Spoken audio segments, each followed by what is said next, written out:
Those who are great at public speaking or speaking and making people listen, be charged up, and take action are not just about delivery, they are largely about substance.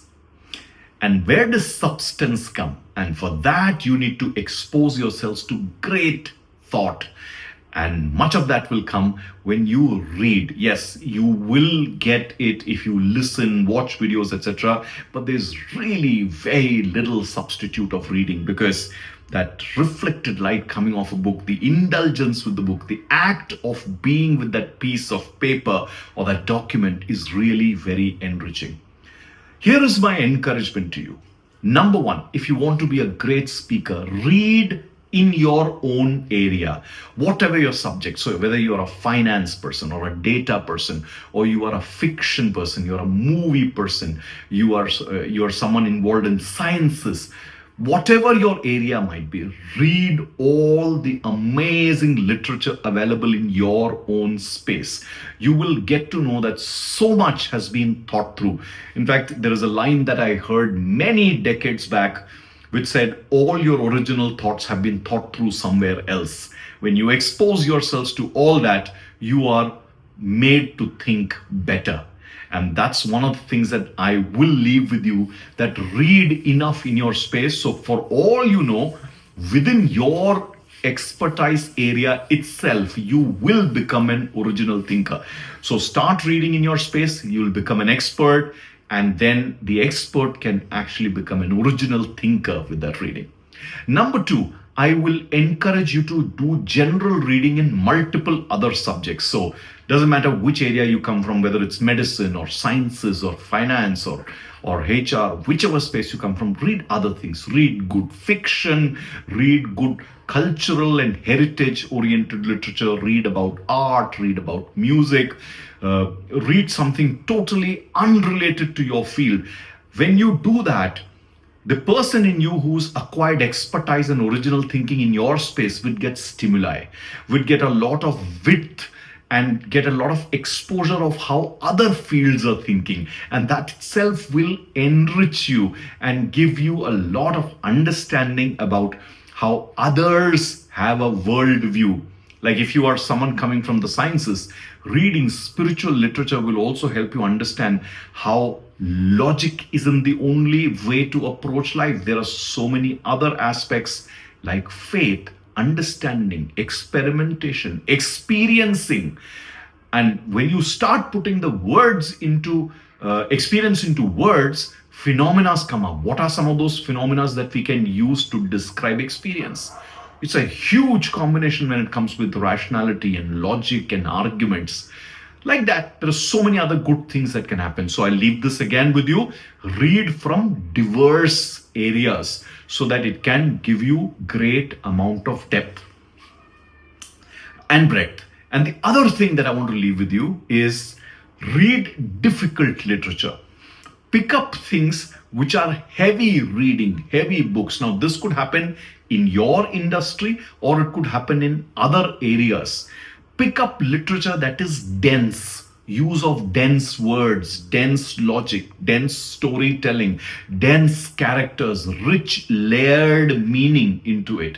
Like many scriptures have very dense meaning. Like for the example that comes to my mind is Bhagavad Gita, very dense meaning. Or there are some philosophical books of philosophers who have written great stories, very dense meaning.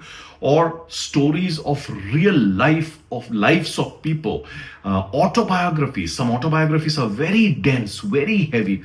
Also, you could read books written by real iconoclasts and linguists because their language is very heavy. So expose yourself to that vocabulary. When you read dense, difficult literature, number one, you develop focus. It's very difficult to stay focused for even half a page of dense literature. When you read and when you continue reading over a period of time, it's like practicing, making your mind stay focused. Now, many people tell me, I just can't concentrate. You can't concentrate because the muscle of concentration in you is weak. And what you exactly need to do is engage with dense literature. So, the power of focus, the power of concentration comes up, but beyond that comes up the power to comprehend complex things, very complex spatial things, imagining what is this person saying, looking at different dimensions. Breakdown analysis develops for you, projective analysis develops for you. So, and you get engaged in that storytelling. So there's a lot of interplay in your mind between you, the characters, the story, everything. So you deal with complex thinking. All of this is great brain development. The neurons in your brain will thank you, especially the new ones, and the old ones will also thank you because they will strengthen. Again, I leave that with you. Engage with dense literature. Similarly, what you should also do is read things which are ideologically very different. Like if you are a romantic, read exactly the other way, hard, fact oriented books. If you are someone who's a dreamer, read things which are very logical and concrete, or the other way around. Or if you are somebody who's coming from the management and hardcore management sciences, look at very fluid storytelling oriented literature. So look at some opposites in terms of the way you think about the world and the worldview. This is not just about your subject, but approaching the world from a very different ideology and expose. And it can happen within your space also. You don't need to pick up a different subject. Like you may be someone who supports socialism.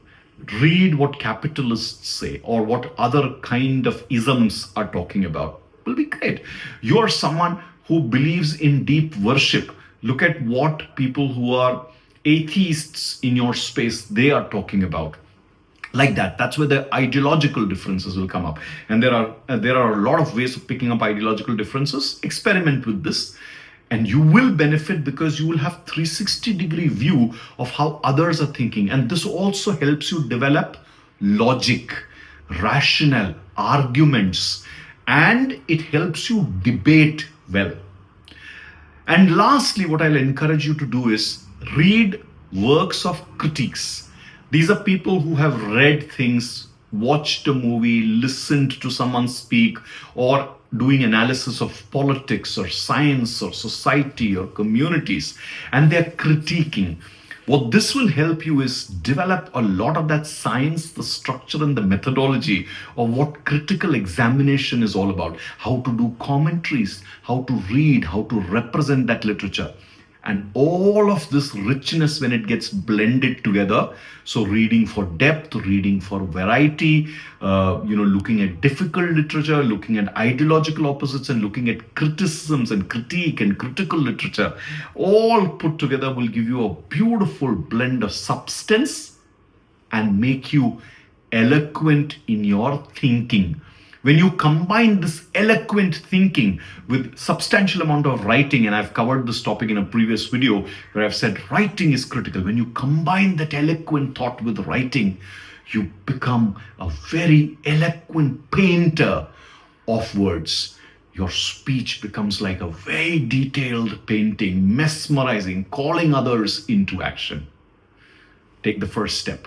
Start reading something in one of these 5 areas, and you will see the benefit soon when you combine it with writing.